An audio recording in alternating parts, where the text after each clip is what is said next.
Welcome back to Jesters of Ravenloft, where a group of comedians try to escape the horrors of the mists. The troupe had some uncomfortable realizations about themselves and each other. New Rogue received a rod of double-checking to help combat his tendency towards black and white thinking. Del played Warhammer with Lucretia Sanguine, who she learned to be Aesir's mother, and a horrified Adam learned about his crimes as Shadow Nemesis and left to get a drink with New Rogue and the Doctor Deputy. Meanwhile, Tyler caught a groundworm and tried to leap on it and stab it, but instead knocked himself out with his own sword. Will the troupe survive a fishing mishap, a drunken revel, and a scheming squire? I doubt it.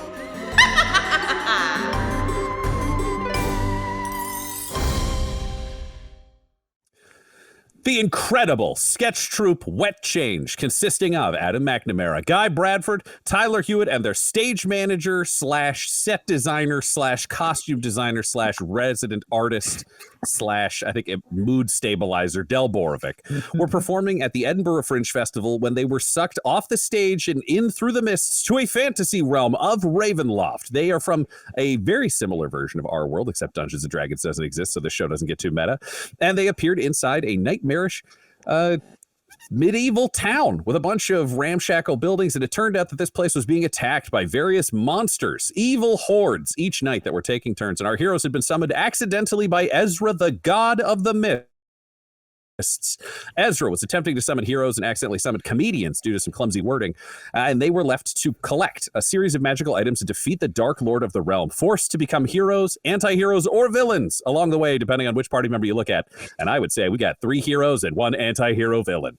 Over the course of their adventures, Del, she claimed the Reality Blade, a stylus slash blade that lets her draw on the very fabric of reality around her, giving her magical powers and allowing her to speak and summon ghosts. They can help fuel her magical powers. She also trained as Dungeons & Dragons' very first, according to her incredibly ill-informed and undertrained mentor, visual bard. So she uses a combination of ghost powers and visual magic as a bard now. Tyler, he is big, green, and mean. He has horns. He has a pinky that he can remove to use magic. He has trained himself as a blade singer. That's right. He is a wizard that likes to hit stuff. He is a glass cannon minus the cannon. He is here to just kick some ass right up close. A glass hammer. He's coming in ready to kick some ass. And he is also the only person who can talk to Ezra currently. Ezra has the ability to speak through his horns. Then there is Guy Bradford, who tragically died and was no longer a part of the show after a few episodes, but he was resummoned using the magic of Ezra. He has spectral ghostly limbs from his elbows upwards and from his knees down. If he touches anybody with them, he drains the life out of them. He's destroyed a lot of stuff forgetting what his hands could do. But that's not surprising because he's forgotten everything ever. When he was brought back from the dead, Guy had lost all of his memories, renaming himself Shadow Rogue, and then training as a cleric. He was determined to dedicate himself to Ezra, god of the mists, clearly having been part of this quest, and took on the name of New Rogue. He's looking to protect his friends and just spread the light and overly sexual magic and prayer that he has decided is the general love language of Ezra throughout the world around him. Then there is Adam McNamara, who was possessed by a symbiote, requiring him to either eat brains or waste people's time, and Adam does not like wasting people's time. He became an insane murderer over the course of his adventure. He changed Adam and then Shadow Nemesis, declaring himself the ultimate evil and claiming the mantle of the Black Knight, who he defeated. He took over the Black Knight's army of squires, adopted them, murdered a number of innocent people, including sacrificing Werner Herzog, noted German filmmaker who had been trapped in the realm before our heroes accidentally due to Ezra's early experimentation. Werner Herzog died, being used as a human shield by Adam, who also adopted a young girl named Hazel Nutter, who was 17 and then turned 18, so it was cool if she died. Because we're a comedy podcast, you have to be 18 or it's not okay. He adopted her, quote unquote, training her to be an evil wizard and claiming that he had been sent by her father and that he was supposed to raise her, even though he had eaten her father and was just trying to keep her away from the rest of the group while raising his own army of general assistants slash minions. Our heroes all worked together and successfully defeated the Dark Lord of their first realm, the evil Judge Karma. They took over. It felt like a win for everyone except Adam, as the group discovered that if you become a Dark Lord, the entire realm turns against you and becomes a nightmare based on your own insecurities and weaknesses in a never-ending loop that's always miserable. So let's just say Adam faced some consequences at the end of his journey.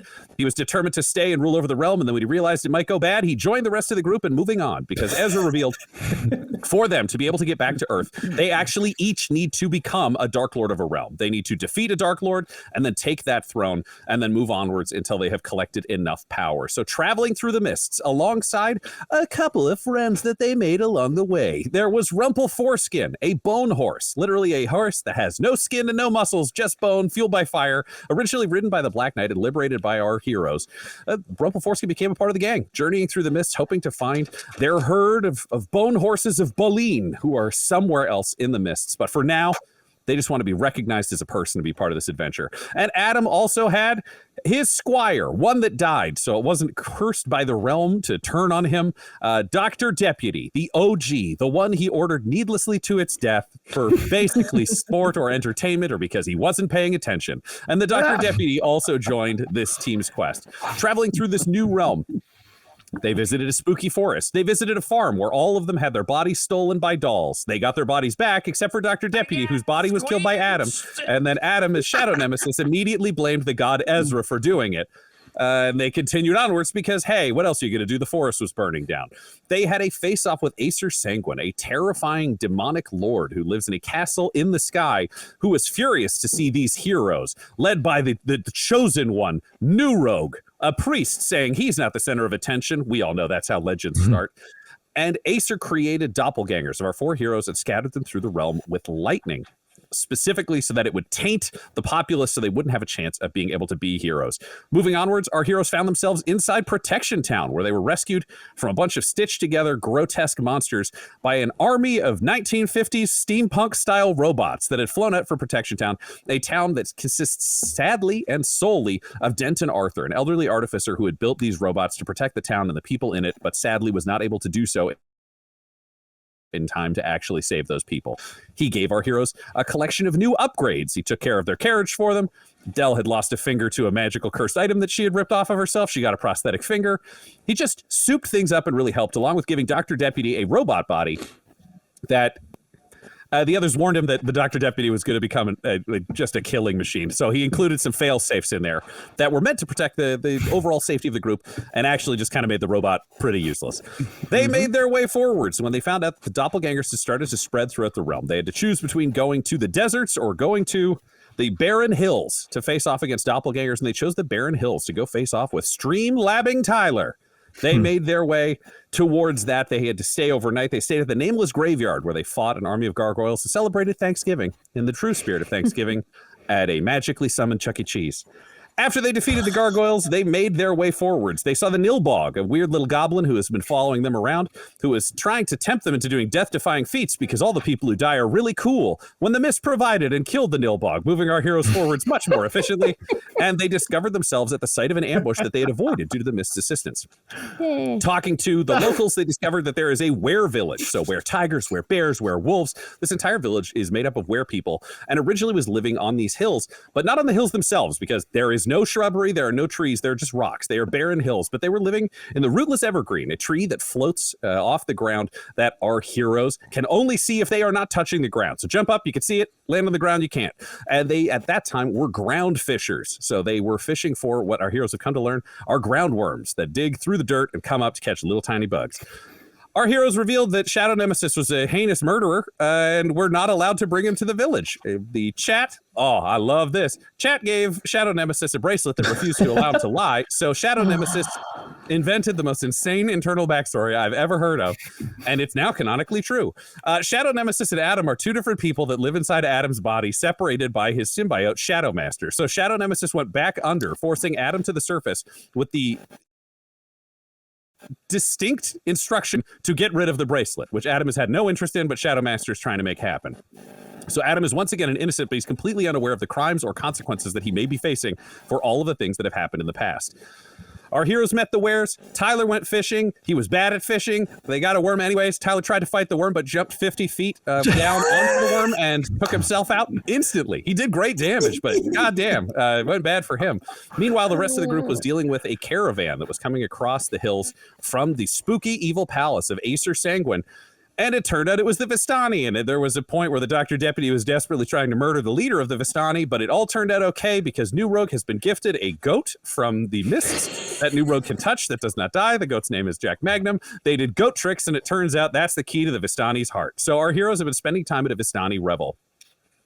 During this, I am so sorry this recap is so long, but there's just a lot going on. During this revel, it was revealed to Del and Shadow, or I guess Adam at this point, because he's Adam again. It was revealed to Del and Adam that if Adam is bitten by a were creature and given that curse, then the symbiote Shadow Master and his evil personality, Shadow Nemesis, will only appear when he is turned into his monstrous form.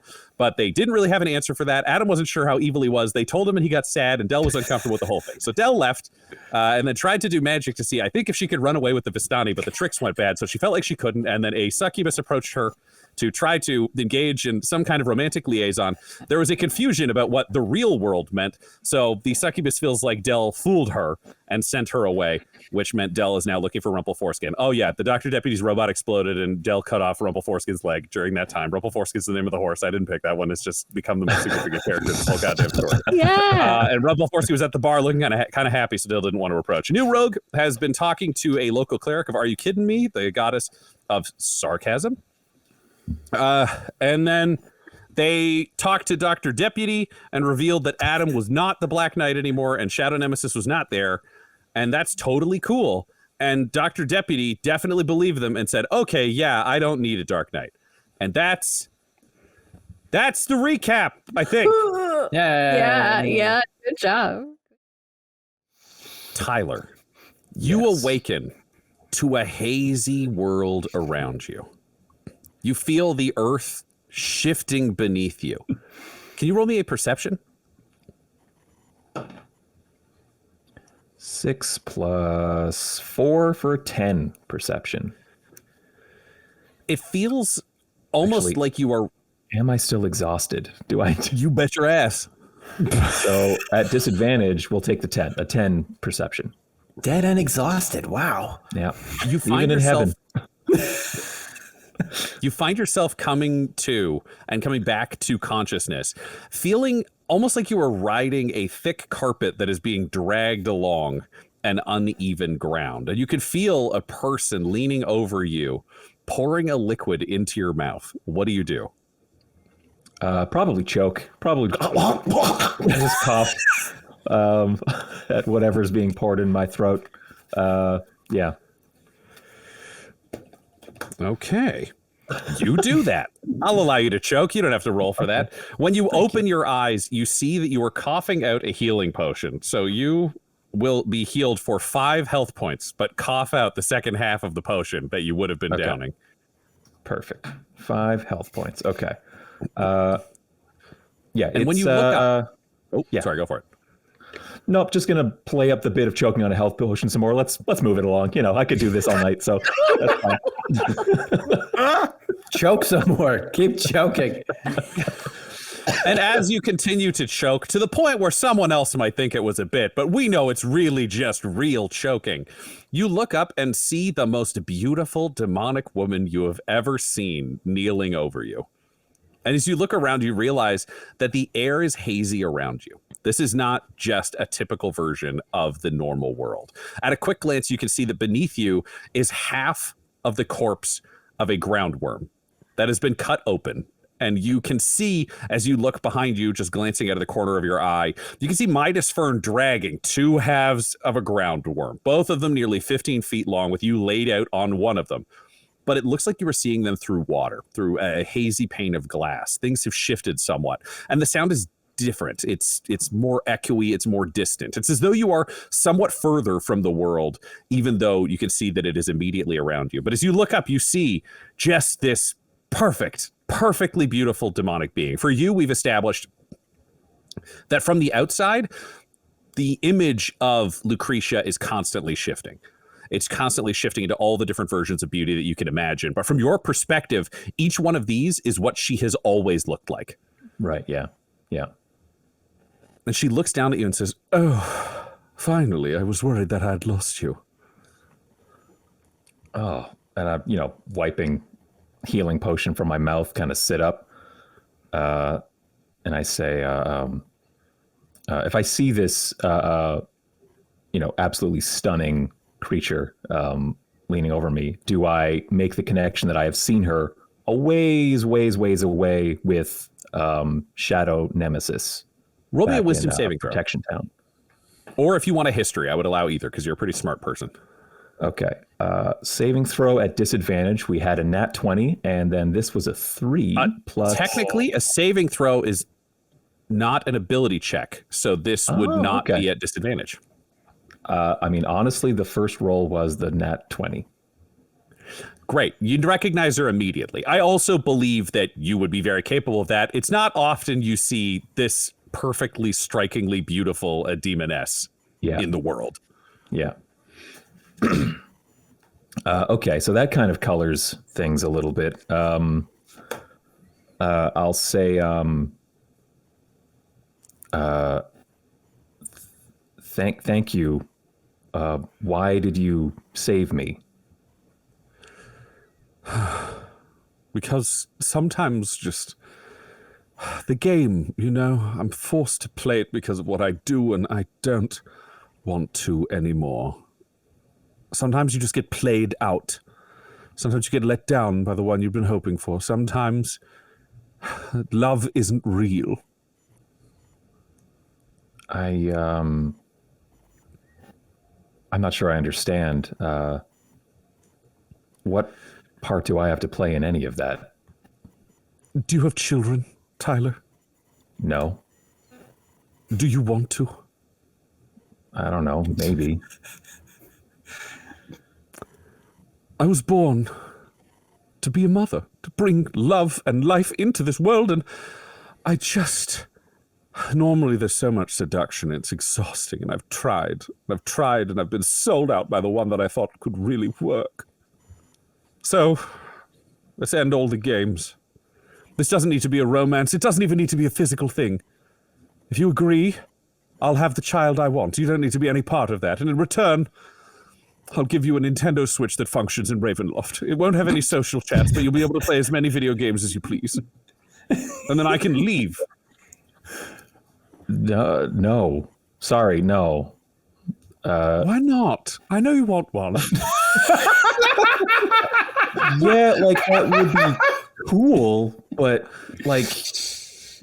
I'm not gonna have kids with you over a Nintendo Switch. I don't care how hot you are. No, that's. I'm going to have a child. You move on with me through all the realms of hell and just be free within Ravenloft. You just get a Nintendo Switch. I don't want you around.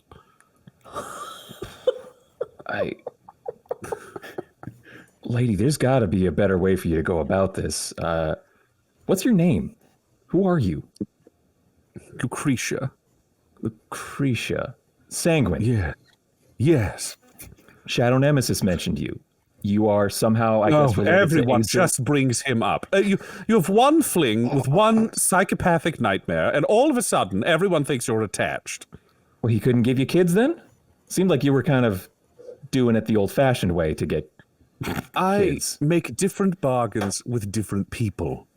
I have a child with him. I'm ready for more children.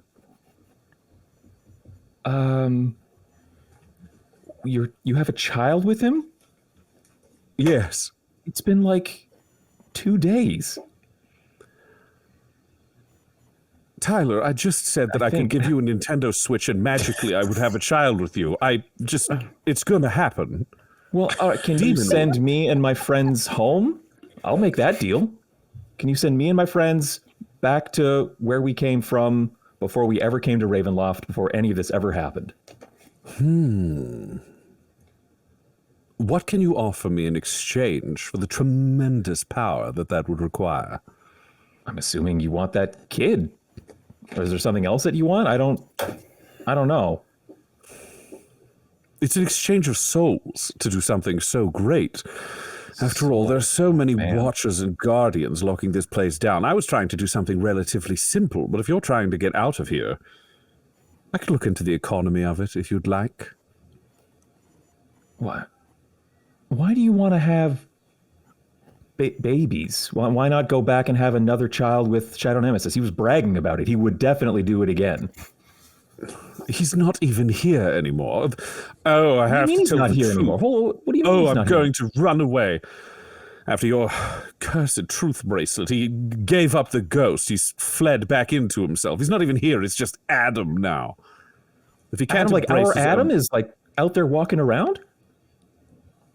Yes. Sorry, that's news to me, and that's fantastic. Wow. Hey, do you know Aesir Sanguine, by the way? Same last name? Is there anything I could give you other than escaping this realm, which is surely beyond the scope of this particular negotiation? Is there anything that you would want in exchange for giving me a child? I'm kind of like, it seems like this conversation keeps coming back to that. Like, Yes, it's almost like it's what I want, and you want a bunch of information. yeah, but I don't think I fully understand what's going on here. You've already had a kid. Where's your kid with? Haven't you heard of the heir and the spare? You need a couple of extras in case something goes wrong. Heir and the spare? I haven't. It sounds like. So wait, an heir? Like, are you the Dark Lord of this realm? We thought. Oh, dear boy. It seems like you're not No. going to make this one. You really scare me. Like, Oh, that's too bad. Is there anything I could do to show you that I'm harmless? that's a weird question. Well, you were dying. I'm over you. I have claws.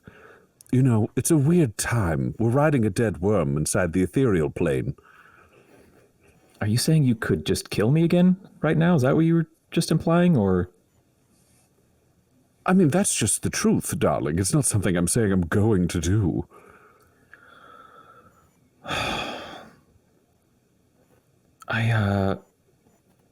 Can we talk later? This is all a lot. If you could Can do you this, roll I'm me? I'm like gesturing around at like this weird temporal bubble we're in. I'm like, you can come and go as you please, bringing me, I'm assuming, back to life or whatever, betting whoever you want. It's a big realm. Has everyone said no to you? Can you roll me a persuasion to try to convince her to delay this conversation? And normally you would roll the d20, but even in the ethereal plane, the mists rise up inside the ethereal plane. Yeah, do not roll me a d20. Roll me that sweet, sweet d6. All right. Do I still roll a disadvantage due to exhaustion? Would you like me to roll the d6 twice and give the lower number? No, that has never affected it one way or the other. I won't give you advantage on it, so I won't give you disadvantage. Yeah, okay. Either way. That's a 3. Oh, no. Yeah. Normally, I would allow conversation to take place later, but I've been fooled once tonight before.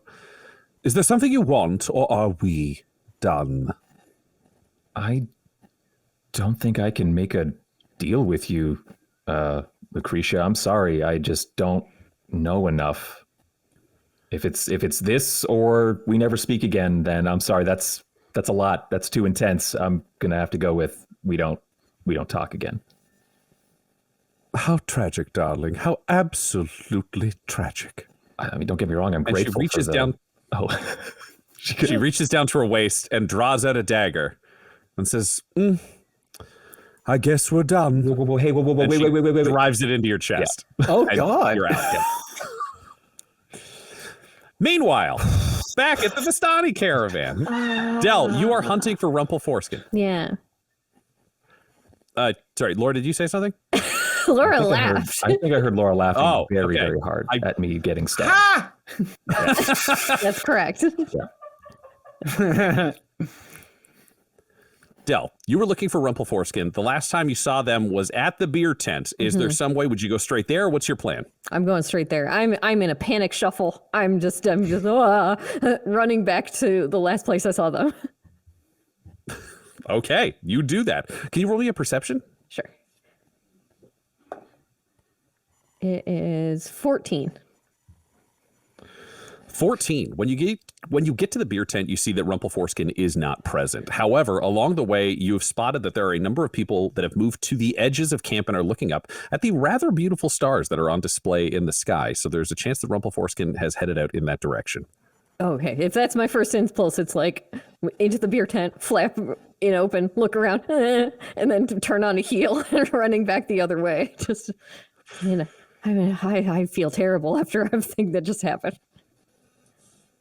So you make your way to the edges of the camp outside the revel. It's far enough away that it's not affected by the campfires and other lights. There's a nice still piece of darkness. And you can see clumps of people standing or sitting on the rocks, just looking up at the stars.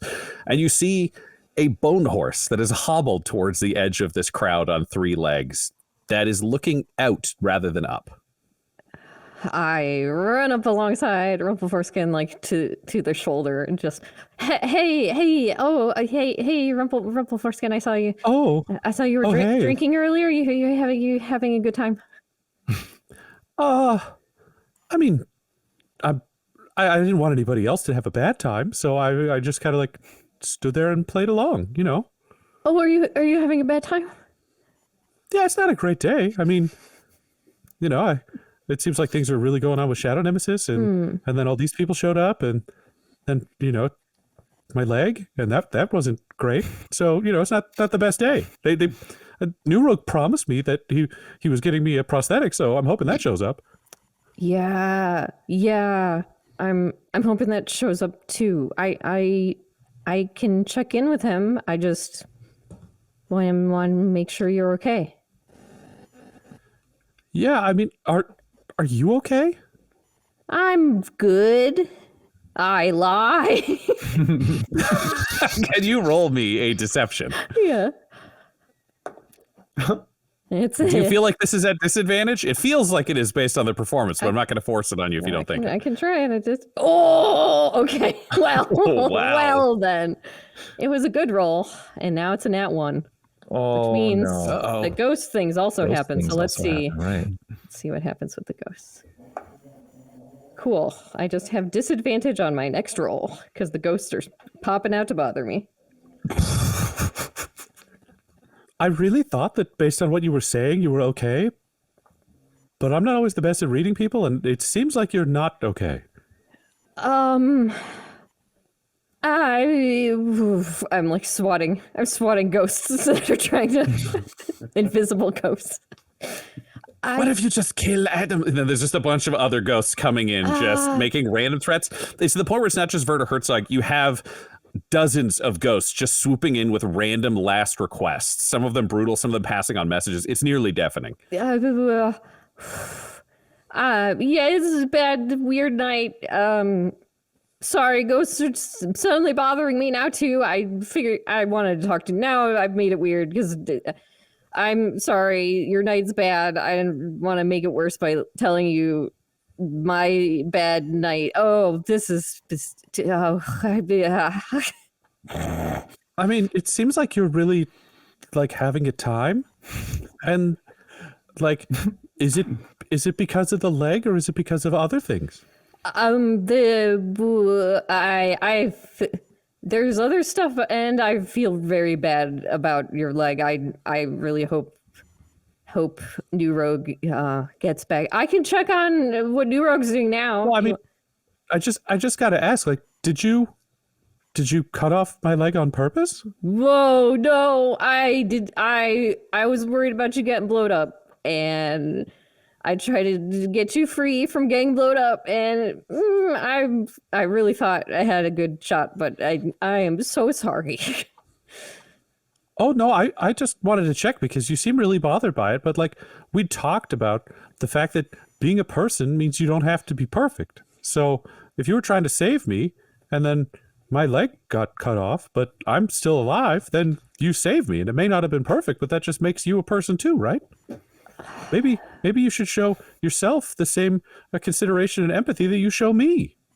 Oh, it's really, really super nice. I don't think you've ever done anything as bad as, like, I really hurt you, and I feel really awful about it. I mean, that's a really nice thing for you to say, but you realize that I rode through a town breathing fire and murdering innocent people at behest of an evil psychopath for several hundred years. Girl, my body count is so high. That makes me feel a lot better, honestly. Like, I know it's like Ravenloft's really fucked up and it makes me feel weird and bad about a lot of things, and I'm just trying my best, you know? And I know that's what you're doing. Yeah, we're both just flawed people trying to do our best, surrounded by occasionally psychopaths and occasionally really nice people that we care about. It's true. So, like, if you'd cut off my leg because you wanted to, like, punish me or something, that would be something that you should be really bothered about. But you didn't do that, and I never thought you did that. So this just happens. Shit happens. Bones break. Yeah. I don't walk too good now, but I'm alive. Well, and my friend tried to save me. Yeah, and I hope we can help fix it or do something, because, and you know, if you need me to be your fourth leg for right now, I'll hang out and walk with you. Oh, that's really nice.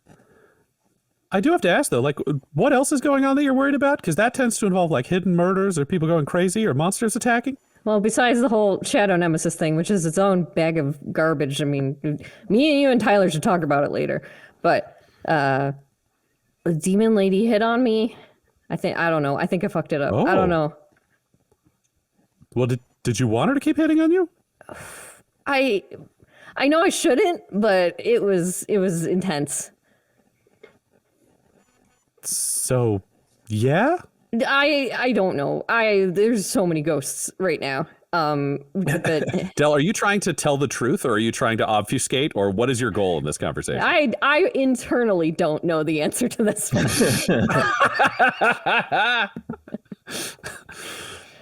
Okay, I don't have a role for that.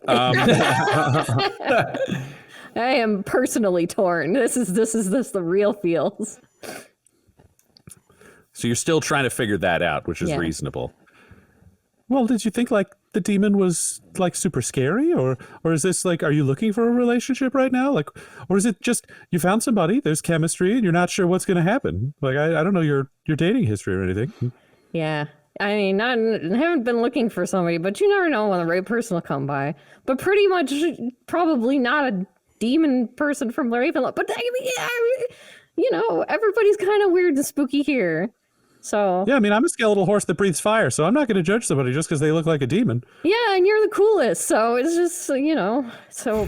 But I found out that she's Aesir Sanguine's mom. No, Aesir Sanguine is her son. I am so flustered. Yep, son, mom. That's pretty standard. Yeah. But it's just like, obviously, Aesir tried to murder all of us, so. I mean, unless he's and he might a bad kid or something. Even more hostile if you become his stepmom. Oh, no. See, I can't even bridge that gap. That's crazy. Well, see, that's important to know whether or not kids are a deal breaker for you in a relationship. That's true. I mean, if the kid was nice, but like, yeah, not a kid that already tried to murder me and all my friends. That makes sense. You don't want to date the mother of a murderous tyrant. That feels like a good survival choice. Thank you. Or if you defeat Aesir, maybe you could date then, you know, get the obstacle out of the way. How are you so smart? I've lived thousands of years where I was not allowed to talk, which causes a fair bit of introspection. Well, you talk amazing, and I'm glad that we talk because you're awesome. Yeah, me too. You're a good friend. We're both flawed people just doing our best. You said it. We'll take a quick commercial break right there.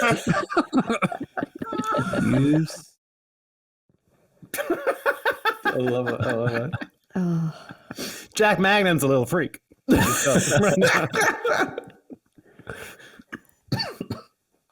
Del, having had this brief moment of unsure but very significant connection, you see Rumple Foreskin look down at your belt and go, "Hey, what's that?" What's what? I look.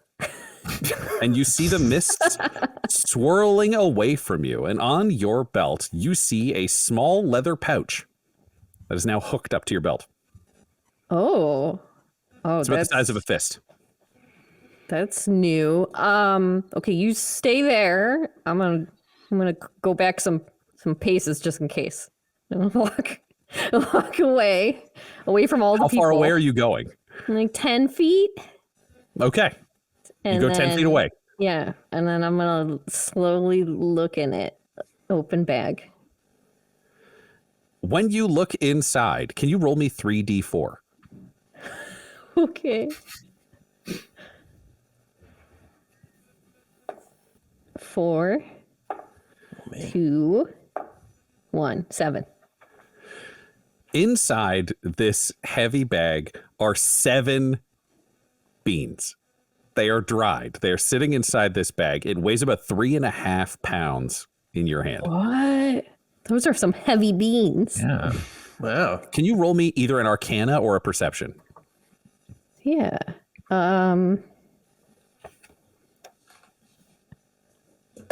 see if Here's you're a just looking question. at them or if you're trying to use your magical senses. Here's a question. Okay. If I have Yep. disadvantage on my next roll and I get advantage, can I have a straight roll? Yes, that would be flat. The idea is then it just becomes one roll. All right. I'm going to take out my reality blade and just like stab in my hand a little bit so that I can ask the ghosts that are bothering me to be useful and help me with this. Look at the beans instead of bothering me.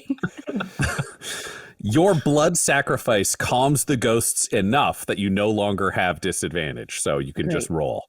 And I'm like, okay, that never gets. All right. How much damage did you do to yourself? 3 damage. It hurt. I'm bleeding. Ouchie. Ouch. You try to just nick yourself, and it's one of those things where you're like, I'm going to give myself a paper cut, and you cut too deep between the fingers. Yeah, and I'm just like, I don't like and it. I'm pulling down my sleeve to try and dab it up. I'm like, come on, okay. Ghost, be useful, please. Awful. It's awful. And go back up to. They're not useful. It's an 8. 8. Are you using Arcana to try to know what your Yes. magical experiences are? Okay. Yes. You look at this and you think these are probably magic beans. Oh, They would appear that the mists have given you a bag of magic beans. wow. That sure is something, I say, tying them back up, my fingers all slippy with my own blood as I'm trying to just close my bag and walk back over. Blood drenched Roll me a magic beans. These beans taste like copper. Oh, shit. It's a 5. Can you roll me a D100? Okay. Sure. I'm scared.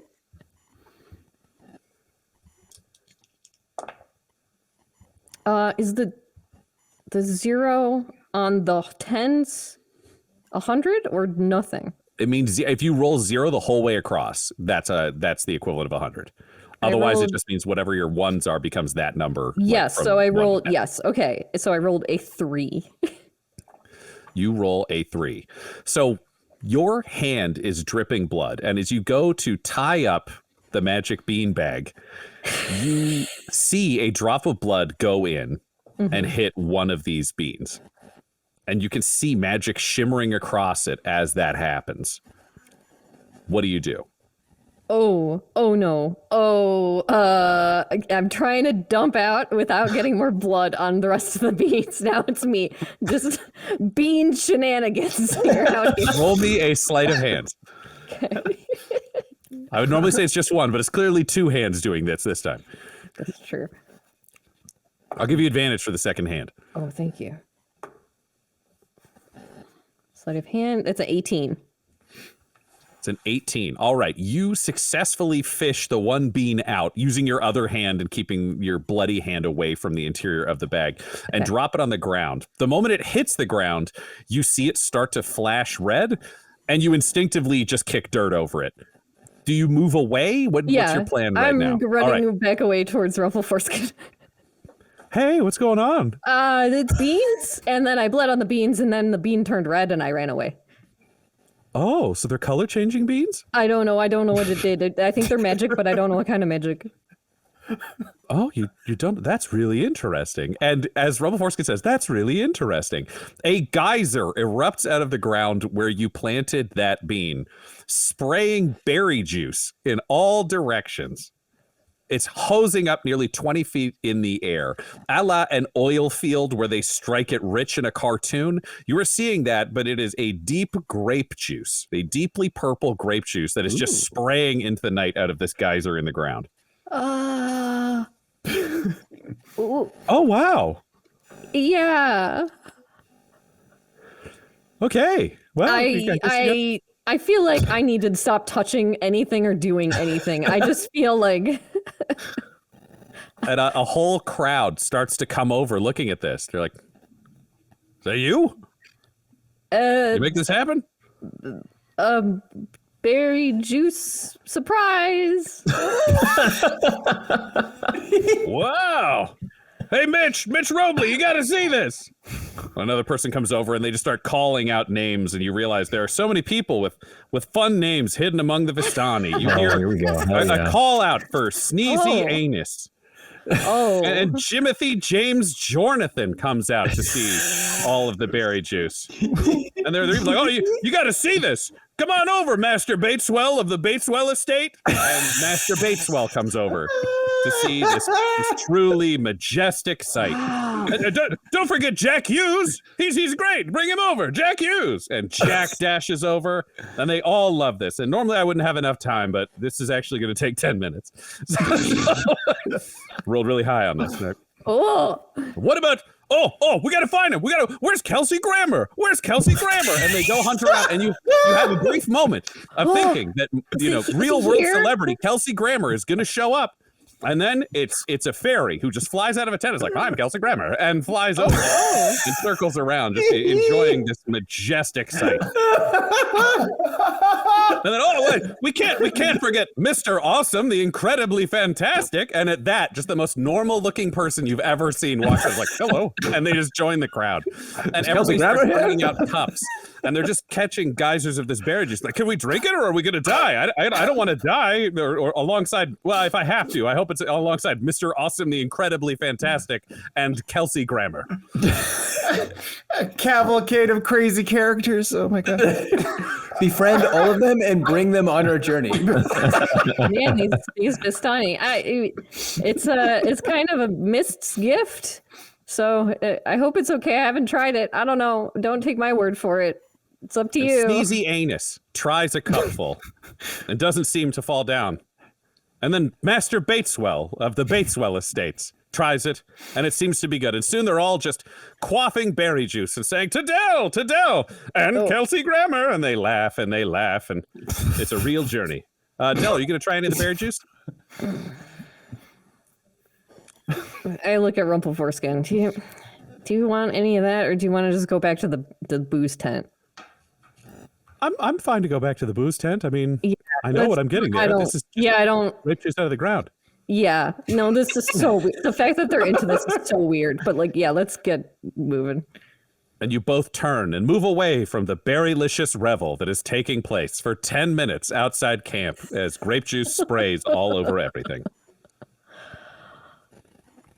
Tyler, you awaken with something being poured into your mouth while you're laying down. What do you do?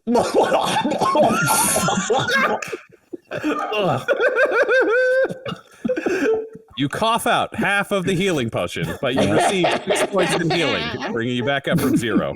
I am determined to have a good time and die early. 6 points is what I ingest? Yes. Okay, thank you. I have that on my sheet. And you wake up to see Midas Fern standing over you. You are back in the physical realm. You are still laid out on the worm. The barren hills, it's almost impossible to tell where you are. And Midas just looks down and he goes, For a second there, it's just the thought of like, oh, Lucretia, this is not a step forward for you. Just like the other look was better. But then it's like, oh, wait, this is real. This is happening. Okay. I think I groan and kind of sit up and look around and see what happened. Where am I after I passed out? What happened? You are sitting back up on top of the dead worm that you were there before, and Midas reaches out and pushes you down. Like, And she mimes out her hands into a pillow and rests her head against the pillow and then points at you. You want me to sleep?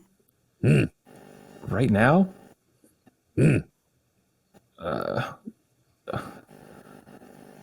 I think about asking more questions, and I think about how much that'd piss her off. And if she thinks it's safe, I mean, I'm pretty beat and bruised and busted, so I think it doesn't take too much convincing for me to just like pass out. To just like, as soon as I accept it, I think my body just goes into sleep. And you fall asleep. The sleep of the just. The sleep uninterrupted by goats going to the bathroom or kicking you. And you sleep. You manage to, even though you can feel the ground shifting under you as the worm carcass is dragged forwards, until you wake up at the top of a hill. And looking down, you see a Vistani revel. Next to you, sitting alongside the half of a worm that you are riding, the other half already gone, you can see Midas standing there. And next to her is Marith Glimplimmer, the leader of this werefolk refugee camp, for lack of a better term, currently. She is looking down at you and says, "Oh, turns out you learned how to fish." Well, I wouldn't say that much. How am I feeling waking up here, Ryan? Was it just sleep that I'm unconscious and time has passed, or am I feeling the healing effects of sleep in Ravenloft as they exist? Roll 2d6 for me. Okay. Wow, that's a 10 total. You heal for 10 more HP over the course of this sleep. It's too much. That's over my total. 6 plus you 10 are healed puts me over my cap. You are healed to maximum, and you recover from your exhaustion. You're still tired, yeah, in the narrative playthrough sense, but mechanically you have recovered from this sleep. And Marith, standing over you, goes, and then she quickly signs a series of hand gestures that you don't recognize to Marith Glimplimmer. And Marith says, "Oh, so you're shit at the whole fishing thing, but it turns out you saved Midas's life. The term suicidally brave is used. It turns out you didn't just catch one of our regular groundworms. It seems like you two actually defeated Glugglglorp, the Lord of Slugs." Wow, is that good? I hope that's good. The average groundworm's about 8 to 10 feet long, and you defeated a 35-foot long gigantic groundworm. It would have been a suicidal fate for anyone. And Marith looks over at Midas, who grunts and then signs a few more times. She says, "Midas, it's pretty clear that if you hadn't made an absolutely suicidal combat jump from 50 feet in the air down to the ground with your sword, she'd have lost the fight with that worm. She'd be dead, and the village would be starving. And instead, you brought us more food than we ever thought we were going to get out of this. And, really?" She looks over at Midas, who signs a few more things. "And apparently Midas is willing to go hunting with you again, and fishing, and whatever you please, which has never been true of anyone I've ever spoken to. She hates them all." Oof. Wow, that's, I mean, I'm just glad everyone's okay and that, you know, we've got food. I don't know how helpful I'd be next time. That felt like pretty lucky. I'm glad everyone's happy with how it turned out, though. You know, I can definitely cast the spell again, but and you know, keep a lookout for Midas. She's fucking badass. The way she made the same 50-foot drop that I did, no problem. And I think I got to thinking that you know, if she can do it, I can. And that wasn't the case with fishing. I don't know why I thought it would be the case with jumping on top of a giant worm. But anyway, well, if it weren't for you, I wouldn't have the food that's currently feeding the villagers, and we wouldn't currently have Midas. So whatever you did, thank you. And I spoke with, you know, Billy Bob Thornton down there in the revel. Seems like your friend may not be as deeply psychotic as we expected. So, if you want to come down to the village tomorrow, bring the rest, bring him to the camp. We'll make plans from there. Okay, figure out how we're going to deal with the rootless evergreen. I heard kind of in a weird way, but I heard what I think is reliable information that Shadow Nemesis is kind of gone for now. I don't know for how long. And my friend Adam is kind of himself again. He's a really nice guy. He's a really good guy. You'll like him when you meet him. I look forward to meeting him tomorrow, but maybe you can go and get him up to speed. The Vistani are here, so it should be a safe place for all of you to sleep. Thank you for the worm. Thank you for bringing Midas back safe. Thank you for everything you've done. Oh, I mean, Midas brought me back safe. Thank you, Midas. Really appreciate that. And Midas offers Bronux with her left hand. Whoa, yeah, sure. And I'll dab that up. Yeah. She dabs that up, and then she cuffs you on the back of the head, and then walks away going like, like my hair's like knocked it over my face and shit. Like it's a good one. I'm like, yeah, funny inside joke that we have. Yep, she's a charmer. So go down, catch up with your friends. I'm sure it'll be an uneventful evening where you can all just get some sleep, and then tomorrow we plan. That would be nice. Yeah, I gotta catch him up on some stuff. Sounds like everyone's okay. Last I heard, there was an explosion and my friends were in danger. It sounds like from what you're telling me, everyone made it. Everyone's okay. And when you turn to look, Merith Glimplimmer is gone. We'll take a quick commercial break.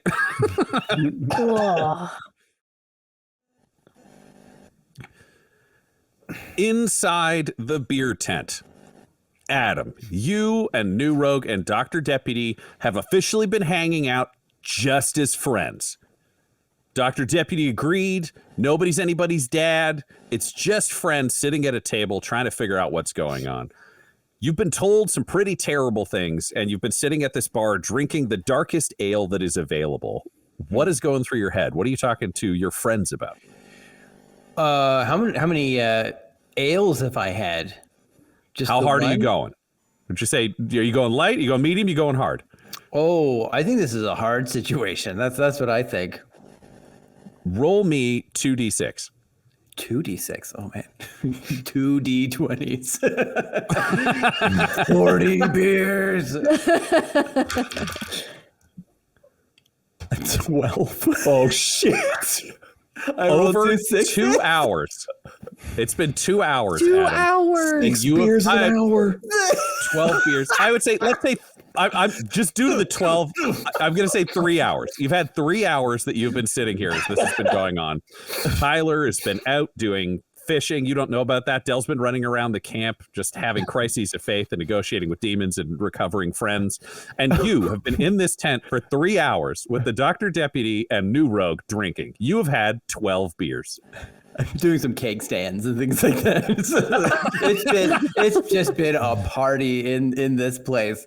So what I mean, I'm feeling pretty good because the alcohol is making me forget about my problems. And it's been a while, so you are feeling pretty good. But then there is this brief moment where the mists swirl up around you, and you remember the last time that you were really drunk inside Ravenloft, even though that moment wasn't Adam. As a memory comes to you from Shadow Nemesis, not sent, but just showing the link between you and Shadow Nemesis inside your body. What does this memory, this moment, feel like to you? Oh, what happens? I'm trying to remember. I'm trying to remember at the moment. Is that where I'm on a boat? You got wasted on a boat, declared people your daughters, and declared yourself a villain. I remember. Now, correct me if I'm wrong. Didn't I gave Hazel Nutter my RoboCop helmet, and so I think, unless I'm wrong, I think that's when I gave it to her, or like in and around that time. Yeah, I would say happily blend that however you need for this memory. Yeah, and so then I see these. I don't see them as evil. I guess through Shadow Nemesis's eyes, they're children. They're his evil children, and he loves them. But you can feel the deep-seated evil and thought processes within Shadow Nemesis. Because it's not just a memory of what he's seeing. It's a memory of you being Shadow Nemesis. So I feel evil, but I see the goodness of RoboCop. And I see the helmet, and I stand up, and I'm like, and I give like a mighty yell, And I say, like, that's it. I know how to fix it. I'm going to go get back my RoboCop helmet. Dr. Deputy, go get my RoboCop helmet, please. And the mists swirl up around this moment. Adam, can you roll me a d6? Ooh, hope I get a helmet if I roll properly. 3. You got it, friend! And the Dr. Deputy takes off. And then an hour passes. The first hour you have this memory. Dr. Deputy disappears in the second hour. In the third hour, the mists swirl up again as you're trying to party and keg stand your way through these feelings. You're going to find positivity. You don't need these memories.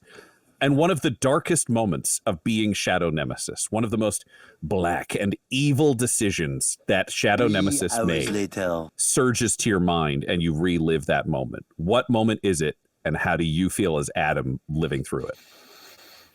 Oh, geez. So it's a moment that like happened, or could it be like? It's a moment that actually happened. Actually happened. Okay, well, I was going to say like memory, or like a plan or something that he thought of. I think of the letter I wrote and just how terrible a thing that is. Just how many lies are in there, and just how manipulative that was, and that's like. And your greatest fear was that you did harm to your friends. And having read this letter, it's clear that you were turning people directly against Tyler. Yes. And just how I could just out and out betray Tyler and think it was the right thing to do and just be really happy about it. And I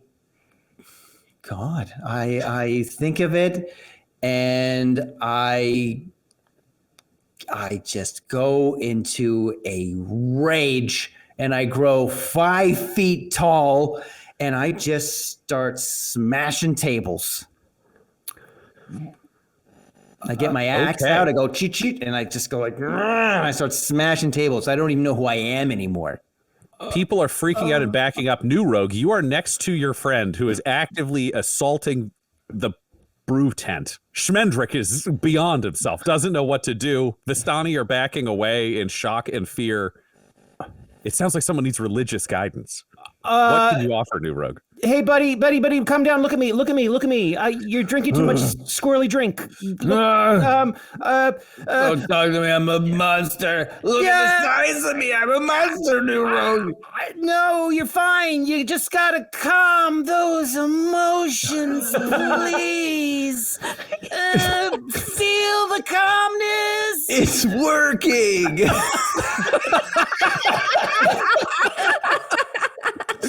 I'm imagining you're casting calm emotions. Casting calm emotions. And what is the saving throw for this? Yes, 20 feet. Where is it? Must make a charisma saving throw. Yeah, so each humanoid in a 20-foot radius you're centered on a point you choose within range must make a charisma saving throw. And if they want to, can't they have the spell take effect? I don't know how Adam would feel about that, but isn't that also I would say sometimes it's optional. If Adam was himself in this moment, I would allow him to consciously waive the. He is raging, so I think he will be instinctively using his barbarian abilities for that. So I need you to roll me a charisma saving throw, Adam, with advantage because of danger sense. I was gonna say, I think by like my danger sense would kick in. And my charisma saving is like +5.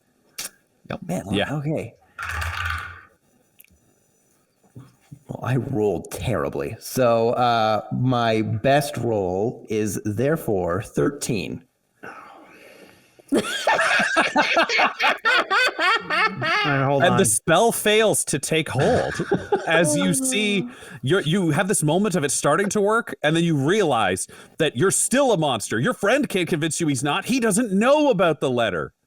You don't know about the letter I wrote. You don't know about the letter. And then I start like, I take a table and I use my axe and I write a letter in the table like, "Dear Adam, you suck. Love Adam." And I flip the table and then I smash it. As Adam starts writing this letter and then smashes the table, New Rogue, the mist swirls up around you and gives you a pop culture reference that'll help you find a new way to try to talk to your friend. Oh, fuck. Okay. Yo, we gotta relax. Yo. It's working. No, I'm like, you need to get in the mindset of like one of those cool West Coast Raptors. And I don't know what to say or what to do because it's literally just like smoke weed every day. I'm just like, you got to chill out, bro. And then I'm like, Schmendrick, do you have any of that sticky icky? I'm a brewer. No. Anybody in this town? Who's holding? I need weed. We need to blow a big cloud of ganja in this guy's face to get him to be real sleepy like. Can you roll me? I'm going to say religion. Roll me a religion.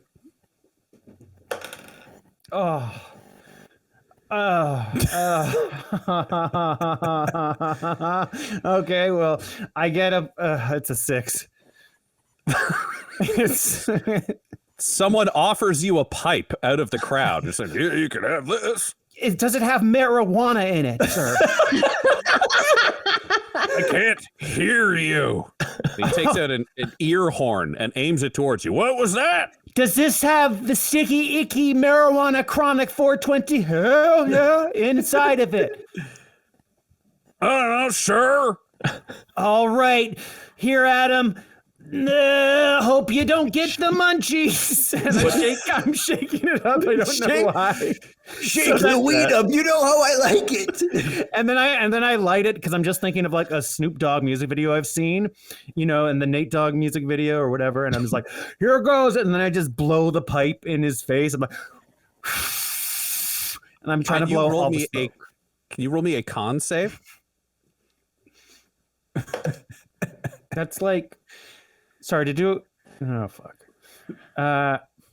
What do I need to roll for that? Give me that.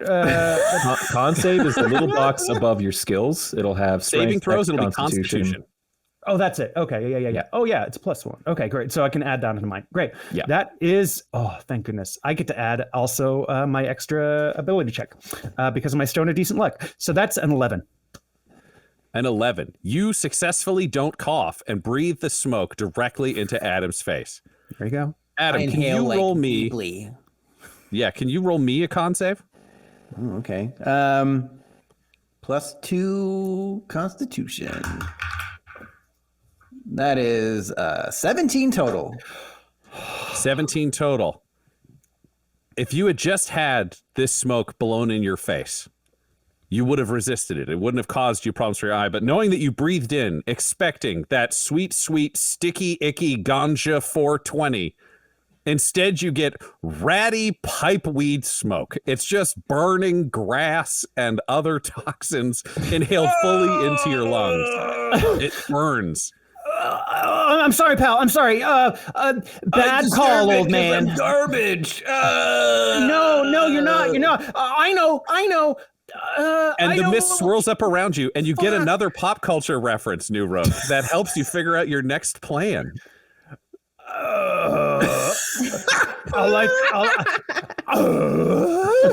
think of one of those harebrained schemes that Tim the Toolman Taylor would have. Except I can't go talk with the wise person behind the fence. Wilson, I think his name was his name. Yeah. Or the wise man behind the fence. Maybe you can't talk to someone behind the fence, but this is when a bone horse walks in from outside, gently sprayed with grape juice. And you look over Rumple Foreskin's back, and that's where you just see Dell. Just Dell's eyes and the top of Dell's head peering over the horse towards you. And you realize your very own Wilson is here. And maybe your very own Wilson can help you with this situation. Maybe you can save the day. Oh, fuck yeah, we'll go with that. That's the That's the end of the episode. Wow. That's the end of this episode, listener, but next week you could become a watcher and affect the Jesters' adventures by joining our Twitch stream, which happens every Wednesday night at 8:30 p.m. Eastern Time. That's Toronto time. If you join our Twitch chat, you can give the cast magical items, name NPCs, and decide the events that shape Ravenloft. So, catch up on the story, follow Dum Dum Dice on Twitch, and join our weekly stream right away. Jesters of Ravenloft features the voices of players Tyler Hewitt, Borovic, Guy Bradford, and Adam McNamara, alongside Dungeon Master Ryan LaPlante. This episode was edited and mixed by Laura Hamstra, and Jesters of Ravenloft's artwork was created by Borovic at delborovic.com. That's DELBOROVIC. Our theme song is Dark Mysterious Halloween Night by Sound Gallery by Dmitry Taras, and our ad breaks use the tracks No Control and Chiefs by Jazzar, JAHZZAR, whose music is available at freemusicarchive.org. For all things Dum-Dums and Dice, including merchandise and how to join our Patreon, you can visit dumdumdice.com or find us on social media at dumdumdice. That's DUMBDUMBDICE. Now get out of here before the mist gets you too! Dum-Dums and Dice has to give a special thank you to the supreme beings of our Patreon at this time: Christopher Little, George Dolby, Richard Cranium, Gavin and Abby McDonald, Logan, Fire Unfriendly, Grandma Likes D&D, Alan, Stabby Stranger, Glitch Trick, Flynn1138, Alarain Okapi, Schrodinger's Pepper, Guy Edwards, Madre de Gatos, Lady Maiden, Garbo Ape, Locke, Sam Schaefer, Waffle Marine, Dagger Rain, Rob L, Dia De Los Hoodless, Squishy Werewolf, Remy Funky Head, Nomad, the Wise Paladin of the Badlands, Accent Therapeutic Services in Florence, Kentucky, Lael, Shulzari, The Long Family, Jordan Oliver, Richard Wright, Brittany Fenwick, Alex Parr, Old Man Mojo, Dragonfly, The Body Barrelers, Megan Werner, A Man Out of Time, Curtis at FingerTechRobotics.com, Panda24NN, Shendra D, Your Homeboy Bones, and Jill and Noel LaPlante. If you want your name to be added to this list, you can join our Patreon too at patreon.com/dumdumdice. Thanks to them, and a little bit of thanks to you.